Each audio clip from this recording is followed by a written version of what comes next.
Hello, man. It's nice to have you here. So, today we are having this podcast about women entrepreneurs and women businesses, right? So, how are you doing today?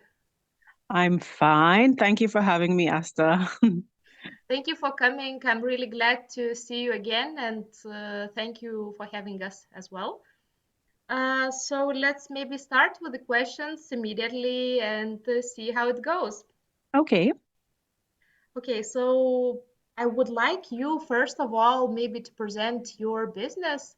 How did you have this idea? How did it come to you, right? And how did it start, maybe? Well, Hazelberry Skin Food, which is the name of my business, is a self-care and skin food workshop. So we produce natural cosmetics and we promote this feeling of personal well-being, personal wellness, and sort of like the DIY, the do-it-yourself Mm-hmm, of taking care of your body, of your mm-hmm, skin, and mm-hmm, a general sense of well-being. You can go to the doctor, you can go to a therapist, but you can also do so much for yourself at home. So it's combining both, using your cosmetic products and using other types of instruments, tools to create this general sense of well-being. mm-hmm. I love your cosmetics, by the way. You know that I also use it, and it's really nice. So, yes, I think it is really good for anybody. You can choose also from wide variety, and it's really nice. So yeah, I mean, starting this business, I came to Lithuania in 2016.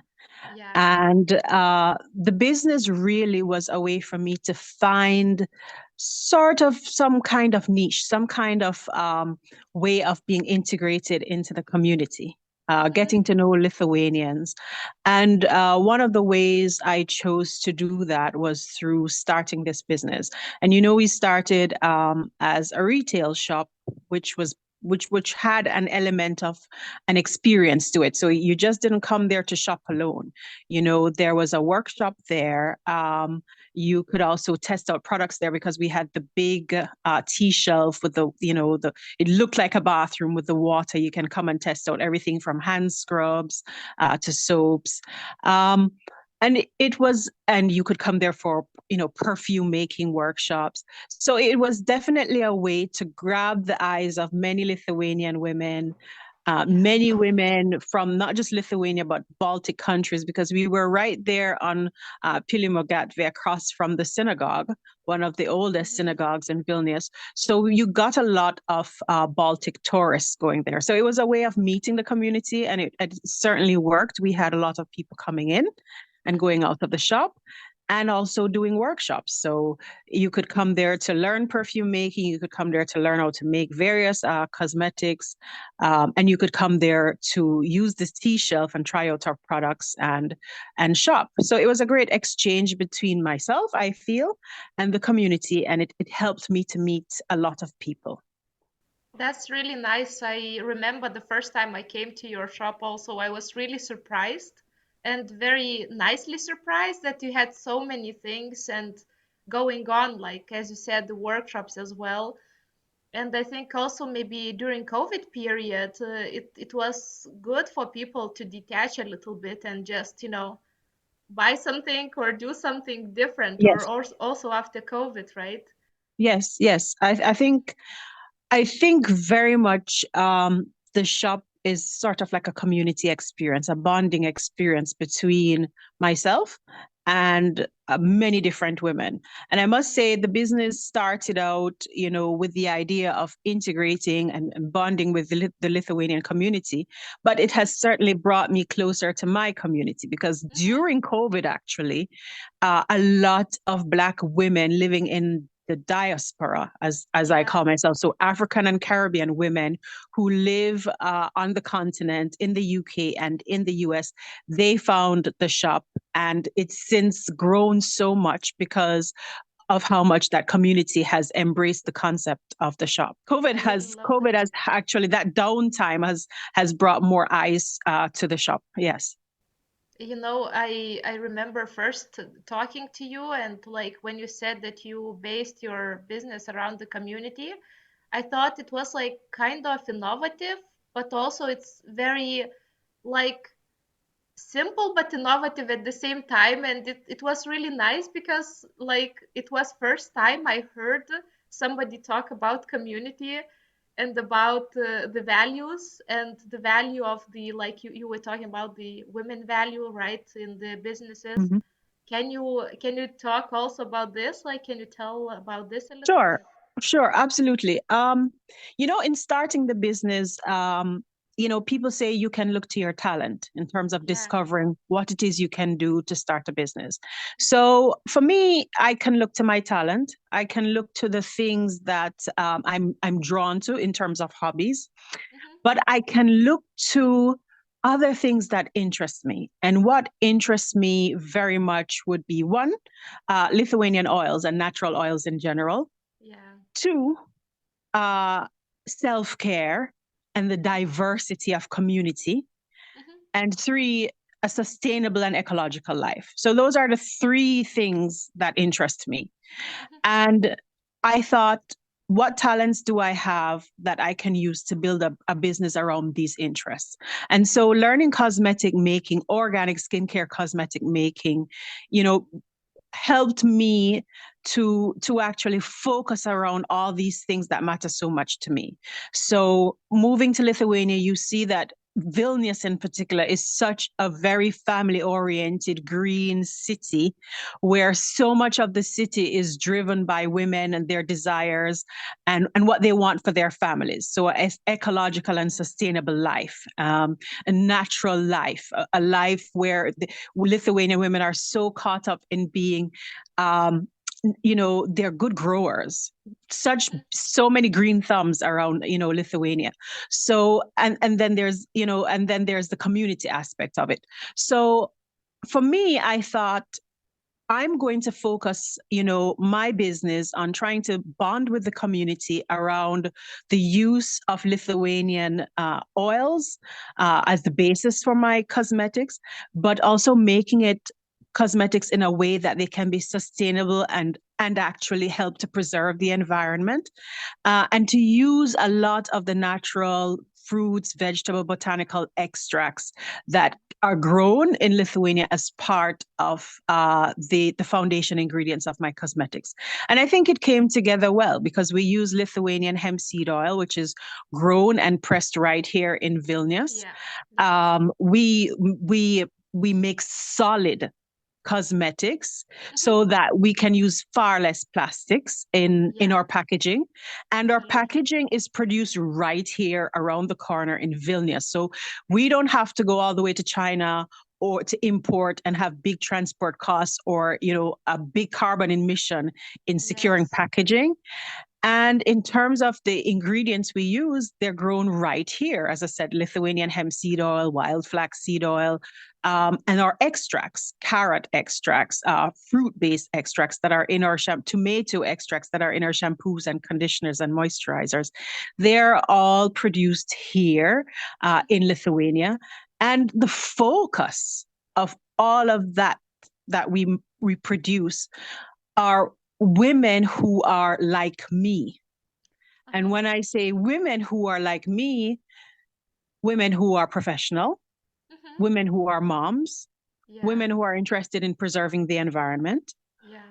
women who come from a diverse background. And that doesn't Absolutely. necessarily mean Black, Yeah. because we have seen a lot of Lithuanian women who themselves, since free movement has been allowed because Lithuania joined the EU, we've seen these women leave the country and work in Yes. other places. And in that way, they've discovered so many different aspects of their personality that when they return to Lithuania, they're able to seek out a more diverse life experience, which include, wanting to bond with people who come from abroad, who eat differently, who think differently, who have Yes. different skin color, who have different methods of raising children. And we're able to come and bond around those new diverse experiences, and also skincare, and also self-care. And that's the ethos of the community of Hazelberry Skin Food, seeking out a diverse community among women who are very much like-minded. Yes, it's so nice to hear that, and I told you this also the first time we talked, that it's great what you're doing, because it's like, you unite everybody through the same interests, through the same Mhm. values that you have and that we all have, and it's amazing. Like, so I really I see this community also in your Instagram growing, and it's so nice to see the people like this. So really, I do appreciate what you are doing here. About the women who want to make businesses and who want, let's say, also like you, who come from different country and they want to start businesses, what would you advise to them?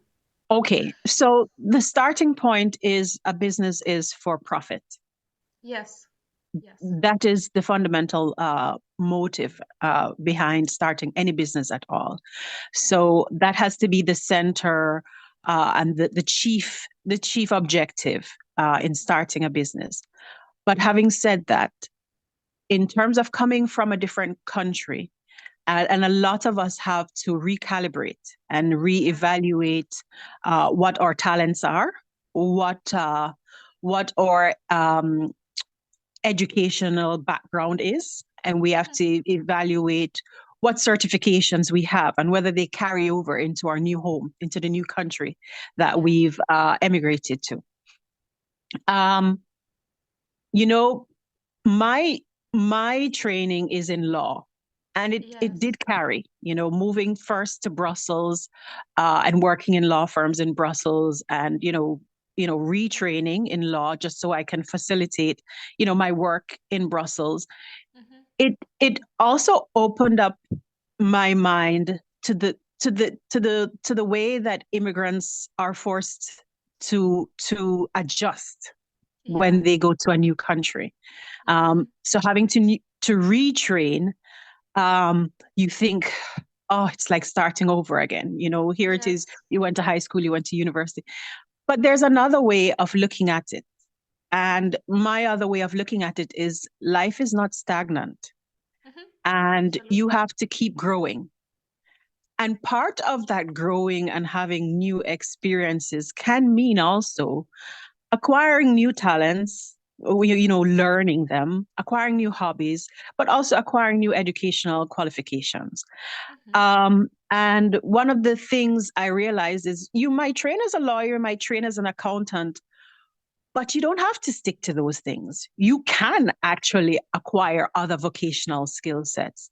So I learned organic skincare formulation Mhm. out of just pure interest and wanting to be able to make my own cosmetics, not with Yes. the idea of starting any businesses, but as I said, so that I could keep growing because, life is about acquiring new experiences and not stagnating. Mhm. And so learning this new skill set, advanced, skincare formulation, was just sort of a way of me year after year doing something new and different to open up my Mhm. mind. Um, and I think as an immigrant going to a new country, you have to be prepared to keep growing. Yes. Growing, Always. learning the language, growing in terms of acquiring new skill sets. And so I think in terms of advising someone on whether they want to, start a business, one, do you have the need for this Mhm. profit, for this money? Yeah. Two, is there a skill set or talent or vocational background or some kind of educational qualifications that you can use to start that business? And I would say Mhm. evaluate those things. For me in Brussels, I started, a law firm, a legal consulting firm. Mhm. And in moving to Lithuania, I still had that firm, and that firm still is up and running now. but I had the need to integrate in the community, and I thought I would do so through opening up a business. Um, and I thought, okay, I'm going to use one of my talents instead of, my formal educational training. So I Mm-hmm. decided to use, skincare formulation. And in terms of thinking about the elements of the business, I thought, well, just about anyone can produce cosmetics and sell it to a pharmacy or sell it to a supermarket for them to resell. Mm-hmm. But how can I devise a business that would be, you know, valuable, have an added value to Yes. my target market? Mm-hmm. And so focusing, the framing of Hazelberry Skin Food around self-care, Yeah. around sustainable and ecological packaging, and around community, targeting a community of women that are like me, meaning Mm-hmm. like-minded, Mm-hmm. was how I decided to ground the business. Mm-hmm. So there you have one, you have to have the motive for making profit. Two, you have to offer some kind of unique experience, something people need.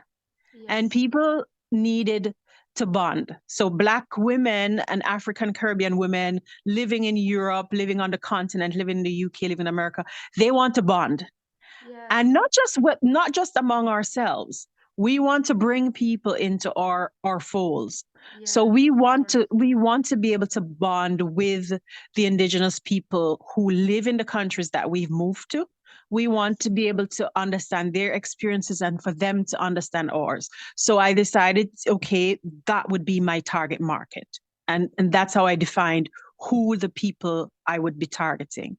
And then there are the inputs. Mm-hmm. In terms of advice, what I would say is obviously you need money to start a Yes. business.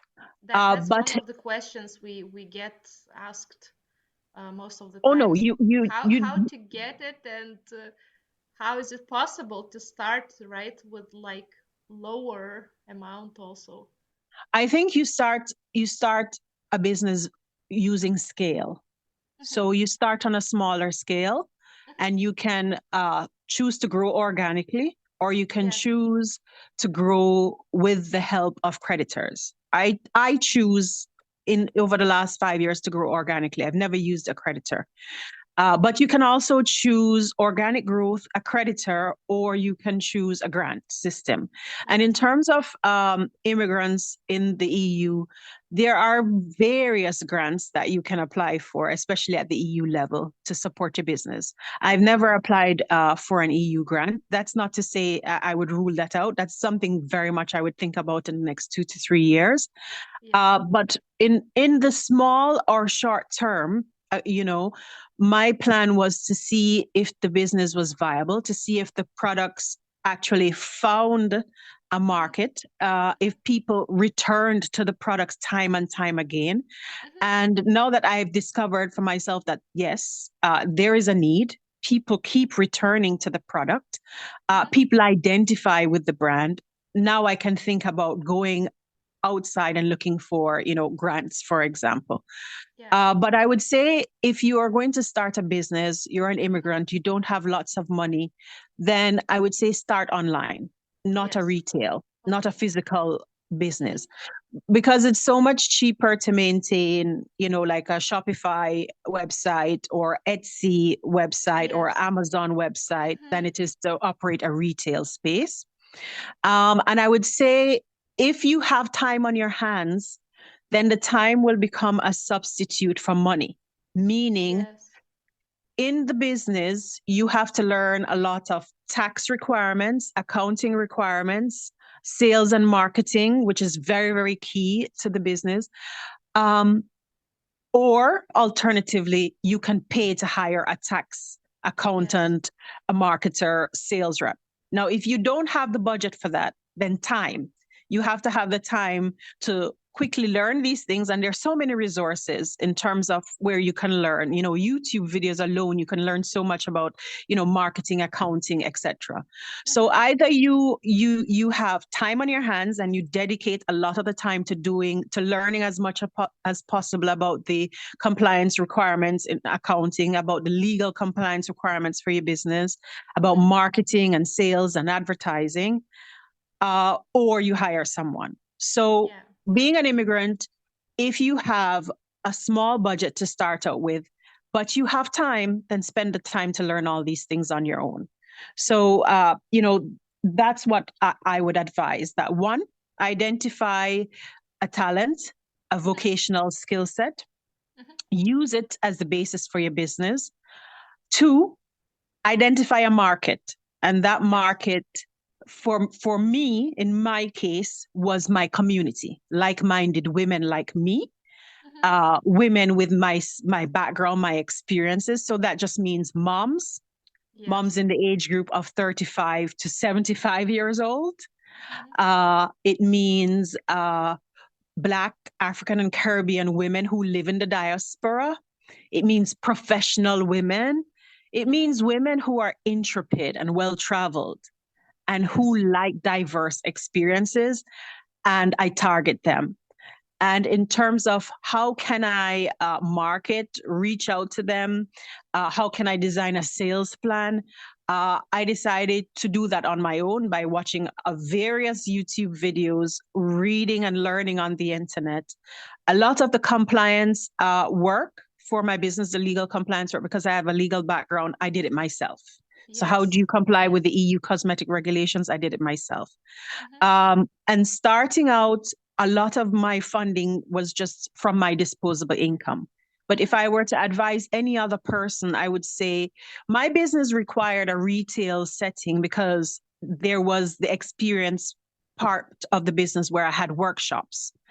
Yes. Um, but I would say you can do these things and even run workshops remotely via, you know, um, various apps or Zoom, for example, Yes. YouTube, for example.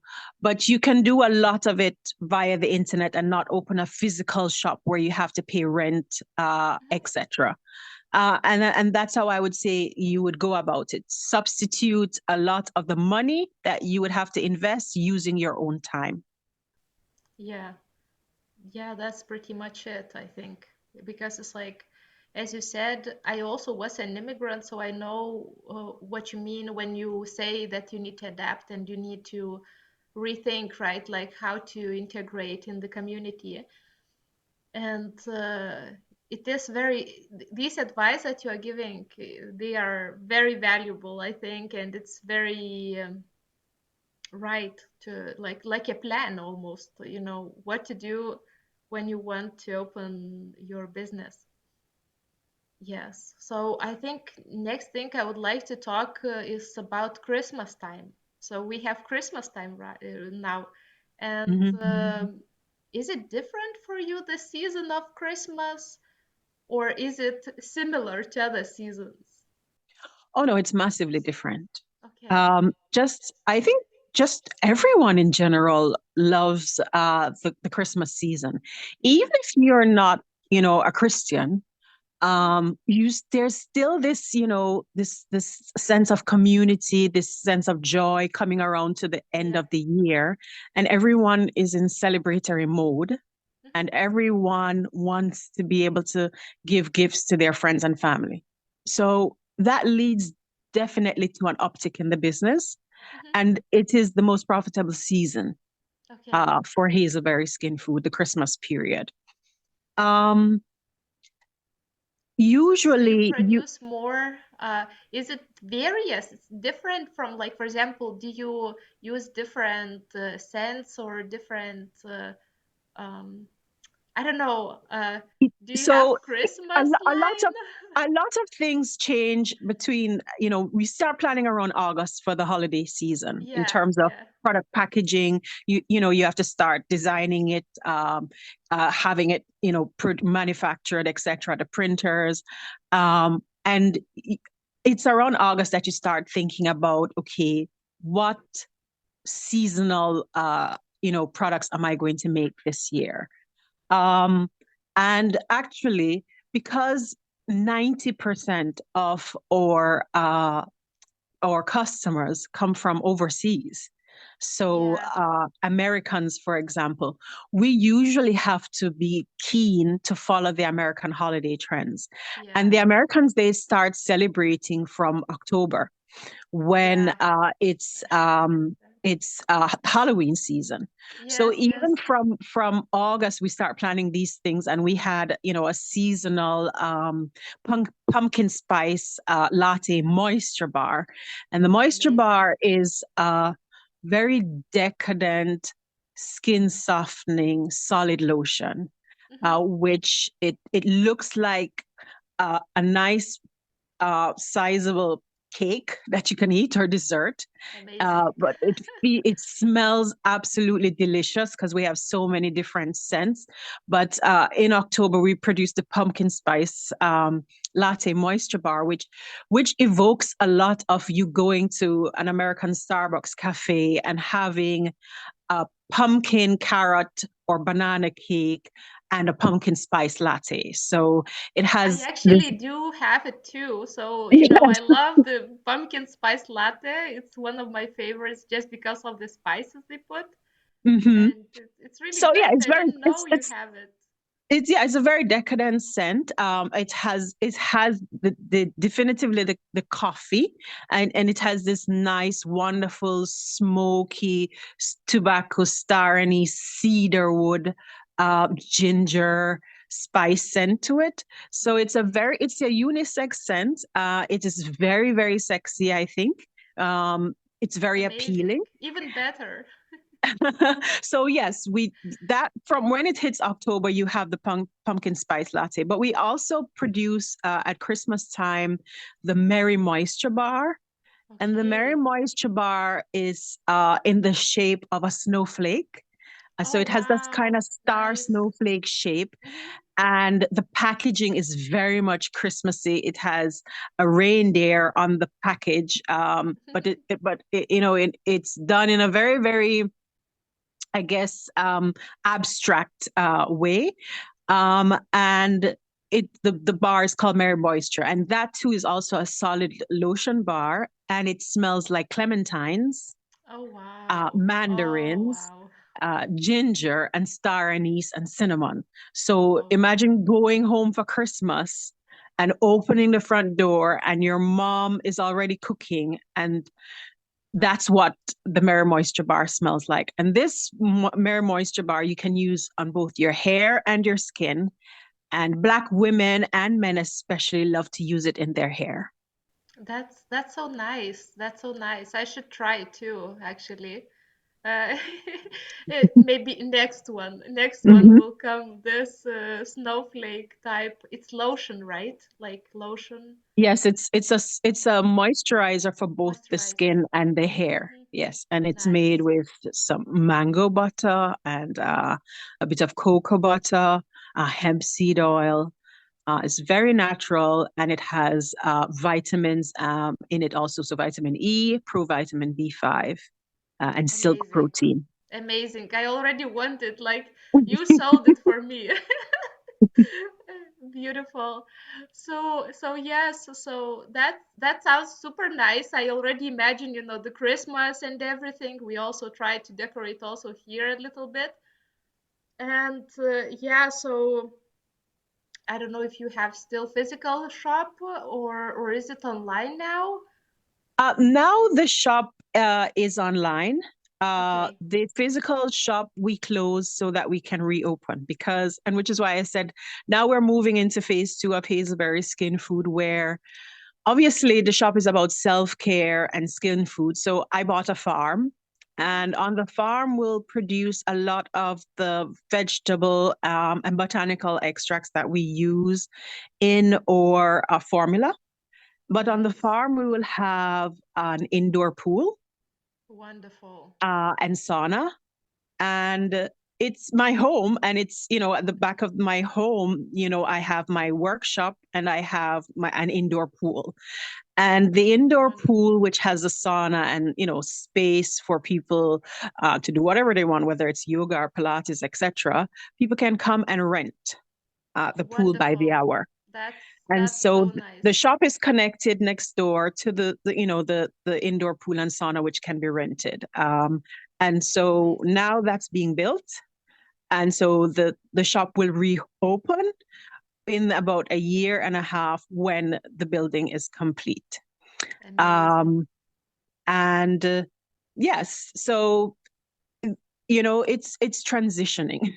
Yes, yes, nice. So just going back to this, so how do you connect to your community, to the women again? Like so now it's maybe a little bit harder, or is it easy online also maybe?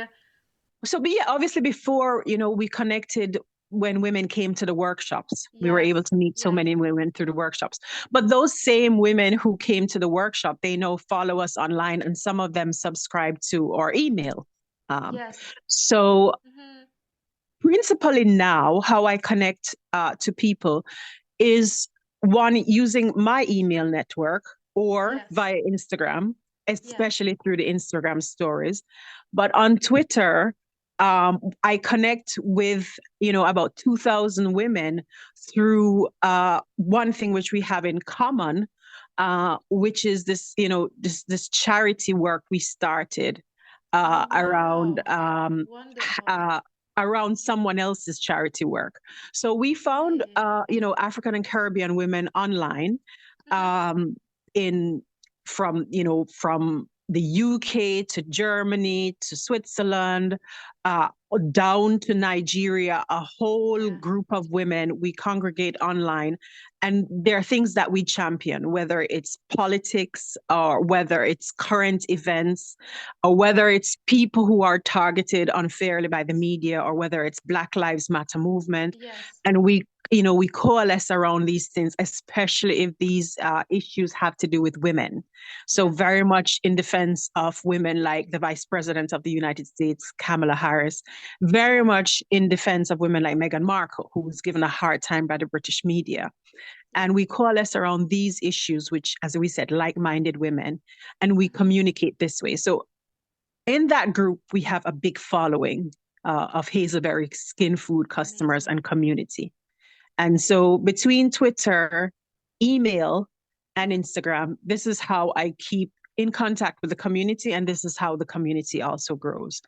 But also on my website, there's a dedicated exclusive page Yes. where if people subscribe to the page, they're sent videos, so Mm-hmm. they can see me making or creating new formulas and sharing new formulas with them. Yes. And if they subscribe, they can go to my website and watch that. And I post a video once per month. Yes. I follow you. So it's really nice every time to see you there in the stories creating something. It looks also super nice and cozy and everything. But I really like your charity cause. Actually, it sounds really a good idea, and I hope that you succeed there. I myself also try to touch these topics all the time, the uncomfortable topics a little bit. So Mm-hmm. I understand the cause, and maybe we can talk over about it later on also. Yes, so maybe one of the last questions I have here. Okay, so the women start business, they have an idea, they have their, how to say, they have money, they start business, right? How to present yourself, how to make this marketing that uh, you would be more popular, or at least that right people reach you, right group reaches you, like how to Well, publicize yourself. two ways. Okay. Uh, One, you have to network. Yeah. Mm-hmm. And networking means that you have to go to the places, whether Yeah. physically or remotely, through Yes. attendance at remote workshops or just being present Mm-hmm. uh, among networks or people who share Yes. your interests. So if you're in cosmetic making, then you want to obviously, join a lot of cosmetic making networks. Yes. Whether it's from the formulation perspective, from the marketing perspective, from the legal and regulatory perspective, find all the networks and join Mhm. them and Mhm. attend their workshops, That makes whether it's sense. physically or remotely. Mhm. And once you join these networks, then you are given contacts. Yes. And you have to Yes. learn to cultivate those contacts. Mhm. And so that comes to this, brings us to the second element of how you grow. And it is to offer value. Mhm. So you find a network, you join the network, you cultivate so many contacts, so many email addresses, Yes. use those email addresses and now offer value to those people. Yes. And you offer value in terms of there are things that you will know that they don't know. Yes, of And so course. you can Yeah. communicate with them Mhm. around those issues. So, for example, in the context of how do you make yourself popular? You make yourself popular by making yourself be valuable to the people Yes. in your network.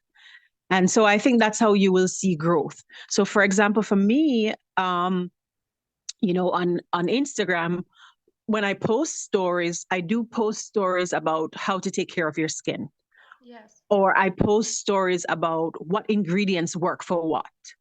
Yeah. When I send email to my network, I send emails about things that they would value. Yes. So whether I'm offering them discounts, which has Mhm. value, Mhm. whether I'm offering them insights into cosmetic making, Yes. explaining hemp seed and the difference between hemp seed oil and, marijuana oil. Yes. That's value that people rely on. If I'm explaining, vitamin A and why it can't be used by pregnant women, and some, Yes. pregnant moms who follow me didn't even know that that's value. Yeah. Yes. And when you offer someone value, they now in turn think, oh, this is very useful information. Let me forward it to my friend.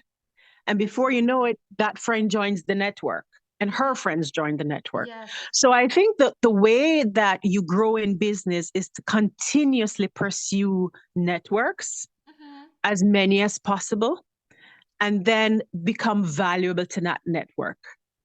And then Yes. you will see yourself growing and becoming more popular. You have to offer value. So thank you for coming and thank you for sharing. It was very nice. Thank you so much for having me.